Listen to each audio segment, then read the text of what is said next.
Nous allons donner la parole aux deux derniers intervenants qui ont eu une grande patience d'attendre aussi longtemps.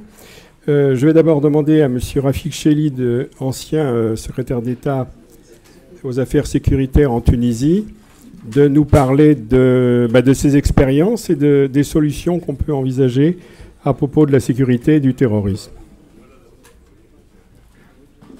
Je vous remercie, monsieur. S'il vous plaît. Après presque 5 heures de S'il vous travail plaît. à fil, donc c'est un peu fatigant, mais on va s'en sortir quand même. Pour le paradoxe de la Tunisie, le pays fournisseur et stoppeur de Daesh.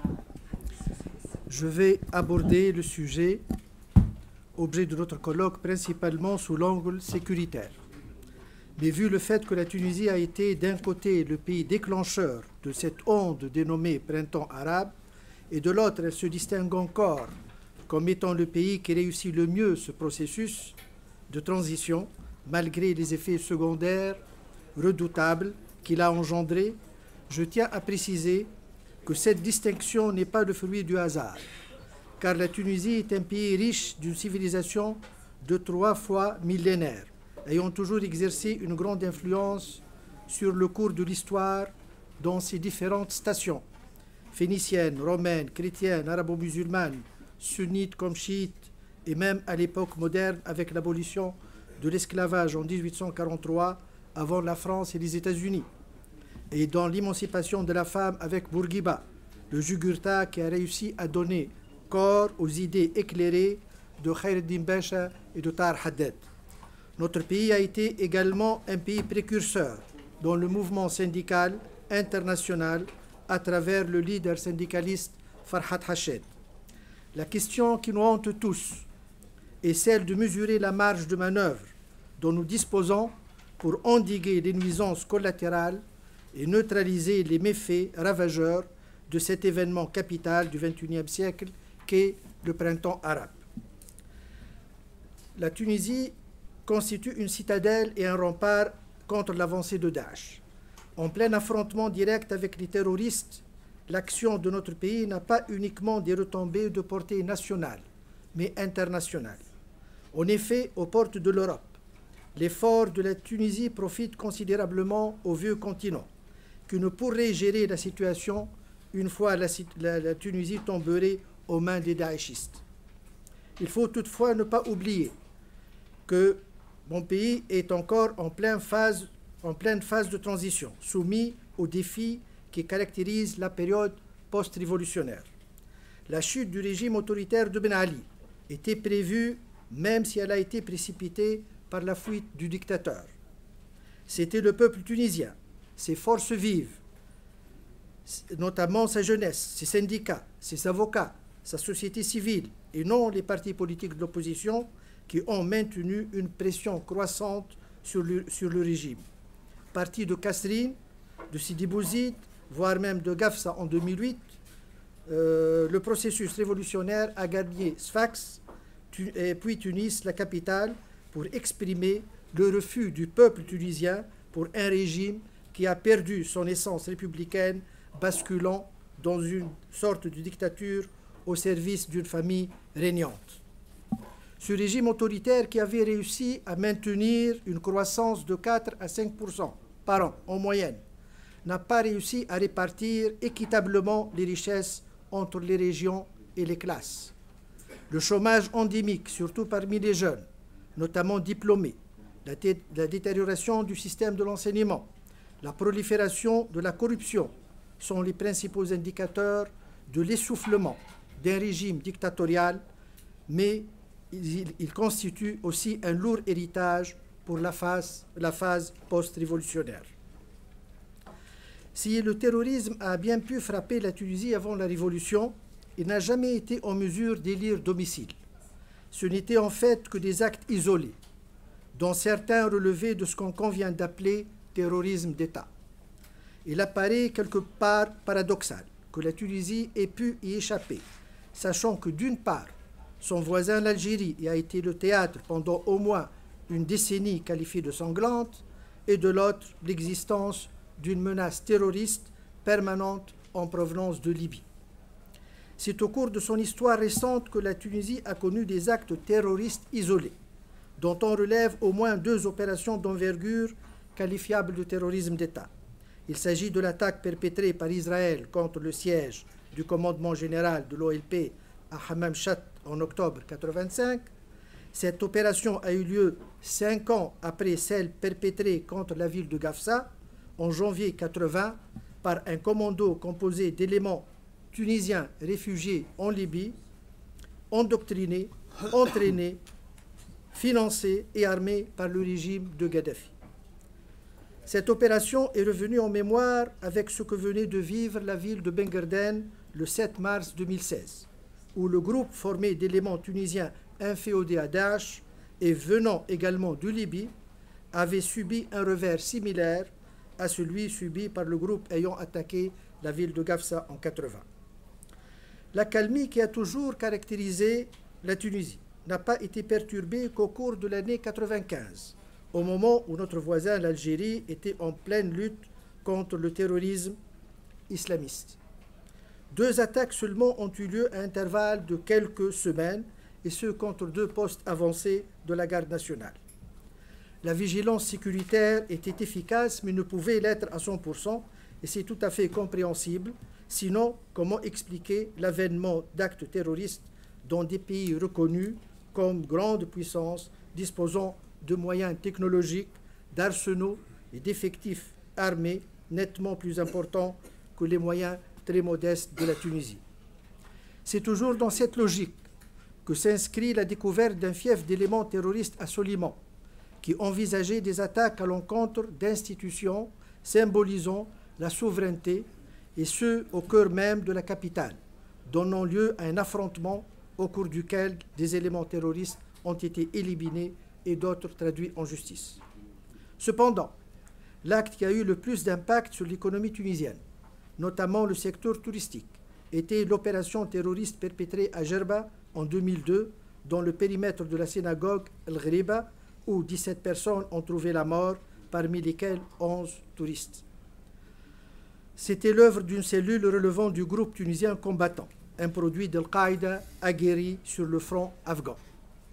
Dans ce même sillage, on ne peut s'empêcher de souligner également les actes de violence fomentés par le mouvement de la tendance islamique, notamment les explosions perpétrées contre certains hôtels de la région du Sahel à Sousse et à Monastir en 1987, ainsi que l'incendie provoqué qui a visé le siège régional du parti au pouvoir à Bebsouek.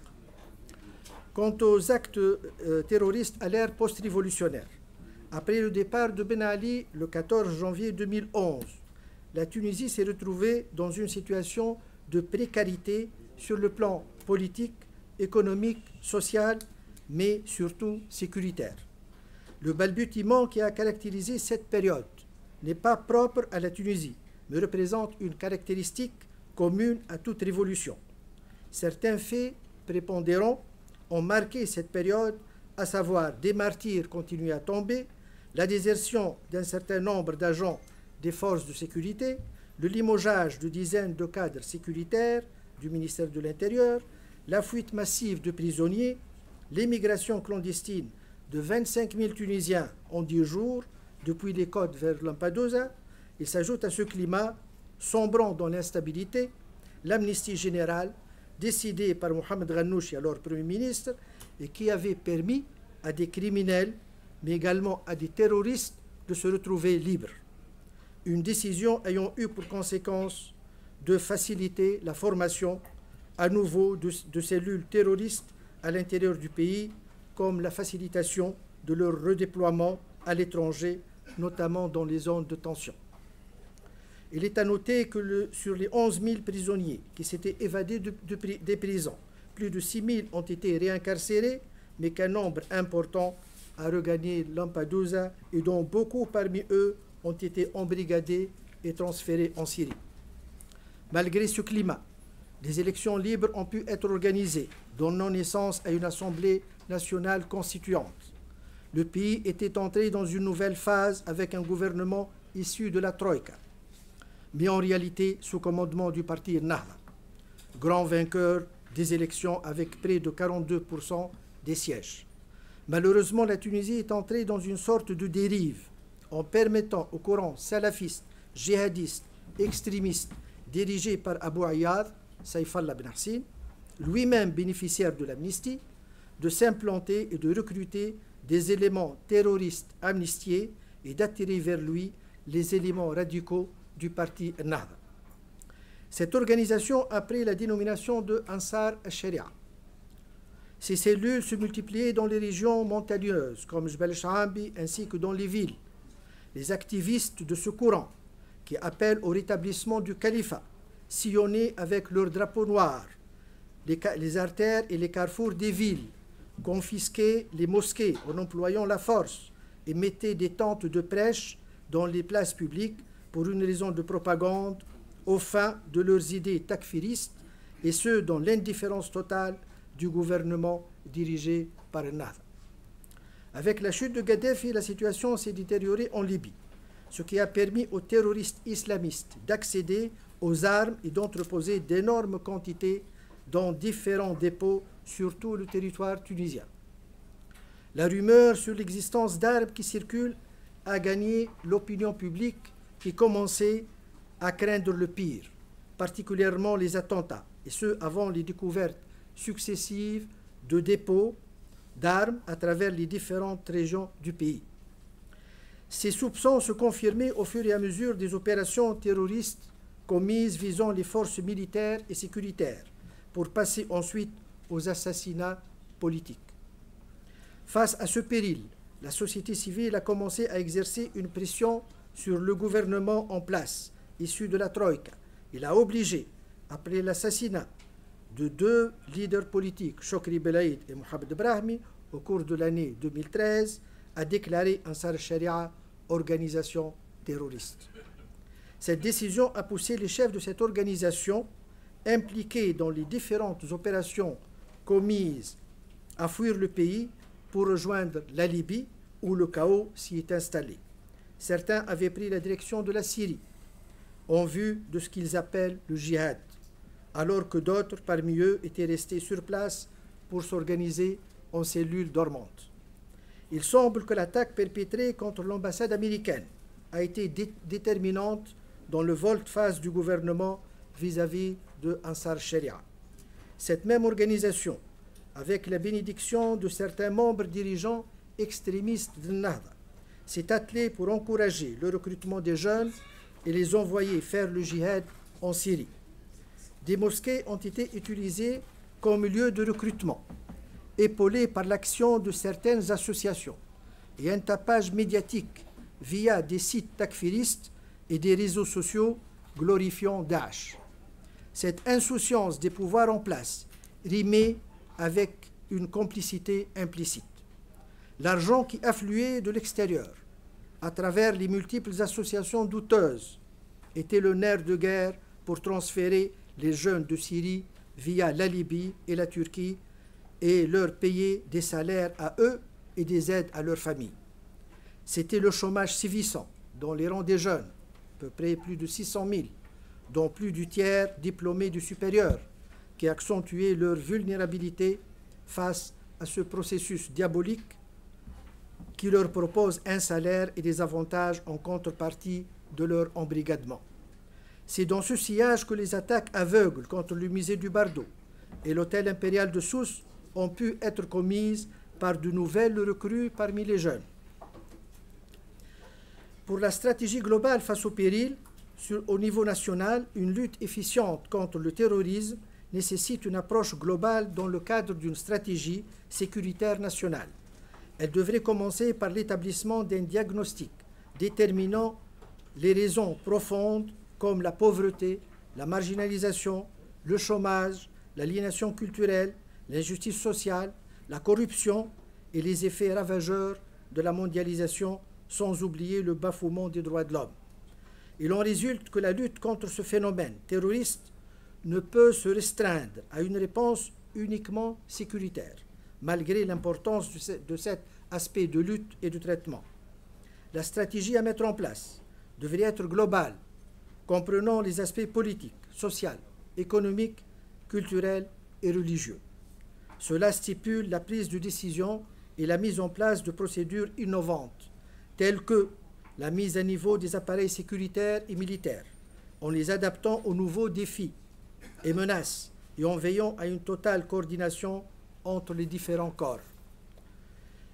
2. La lutte contre le commerce parallèle et la contrebande, du fait de l'alliance qui existe entre ce phénomène et le terrorisme.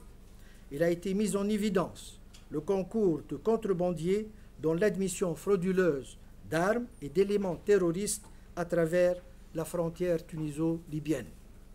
3. La récupération de toutes les mosquées restées sous le contrôle des extrémistes qui leur servent d'espace et de plateforme de propagande et de mobilisation de jeunes aux fins de leur cause obscurantiste et takfiriste. 4. L'adoption d'un discours religieux modéré dans l'ensemble des mosquées, loin de tout asservissement politique, et ce, comme contrepoids à l'endoctrinement et la propagande de Daesh à travers la toile et les réseaux sociaux, nécessitant une riposte appropriée et un contre-discours intelligent. Au niveau international, s'agissant d'un phénomène quasi planétaire, opérant en Asie, en Afrique et même en Europe, et s'appuyant sur une organisation à caractère étatique, à savoir ce qu'on appelle l'État islamique. La Tunisie seule, avec ses moyens limités, ne peut empêcher les plans qui se trament hors de son territoire pour se rabattre ensuite sur le pays. Le rôle de la communauté internationale, notamment du Conseil de sécurité de l'ONU, est indispensable pour s'attaquer de front contre l'ensemble des fiefs terroristes où qu'ils se trouvent en Irak, en Syrie et en Libye. Mais la Tunisie ne peut se défendre seule face aux éventuels repris des hordes terroristes venus de Libye. Le soutien attendu devrait revêtir plusieurs formes: un échange rapide d'informations, du matériel et des équipements spécifiques, de lutte contre le terrorisme et surtout l'achèvement de la barrière électronique de surveillance de la frontière tuniso-libyenne dans les meilleurs délais. La réalisation de cet ouvrage est devenue plus qu'indispensable après l'invasion de dizaines de terroristes venant de Libye, non pour commettre un acte terroriste classique, mais pour occuper le terrain et ériger un émirat islamique à Ben Guerdane. La vigilance des forces armées tunisiennes avait avorté le plan de Daesh, visant à déclarer Ben Guerdane comme Raqqa II. Le mérite de la Tunisie ne se limite pas à ce succès, mais plutôt à sa portée symbolique. Ceci n'était pas le fruit du hasard, car les services de renseignement, après une période de désintégration, ont réussi à entreprendre un plan stratégique. Cette nouvelle approche a permis le démantèlement d'une dizaine de cellules terroristes de types différents. D'un autre côté, un effort considérable a été dirigé vers les éléments terroristes faisant partie d'Al-Qaïda ainsi que Daesh positionnés dans les montagnes le long de la frontière avec l'Algérie. Le résultat de cette démarche a permis d'isoler ces éléments de leur base logistique et de ravitaillement existant dans les zones proches. Il faut souligner également les actions des services de sécurité qui ont permis l'élimination de plusieurs responsables terroristes, ce qui a contribué à l'affaiblissement de ces groupes, comme le cas de Luqman Abu Sakhr.